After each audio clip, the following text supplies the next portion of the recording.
অনেকে বলে আমরা নামাজ কালাম পড়ি না, সারাদিন খালি এগুলা নিয়েই থাকি। অনেকের কথা,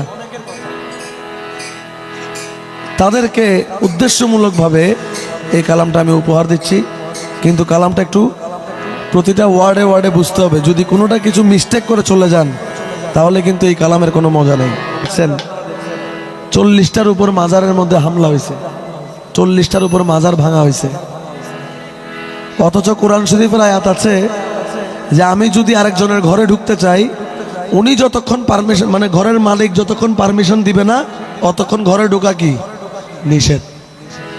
এখন যে মাজার শরীফটা ভাঙা হয়েছে, এই মাজার শরীফটা কারো না কারো জায়গার উপর কিনা বাউন্ডারি আছে কিনা, উনি কার পারমিশন নিয়ে ভাঙতে গেল? ঢুকা নিষেধ যেখানে, ওখানে কি ভেঙে দিছে। তো একই কোরআন পড়ে কেউ মাজারে যায়, একই কোরআন পড়ে কেউ মাজার ভাঙে। যারা এই একই কোরআন পড়ে আলেম গেছে জালেম হইয়া, কোরআন পড়ে চন্ডালে, সতী সাধুর ভাত জোটে না সোনার হার বেশ্যার গলে। আলেম গেছে জালেম হইয়া, কোরআন পড়ে চন্ডালে, সতী সাধুর ভাত জোটে না সোনার হার বেশ্যার গলে।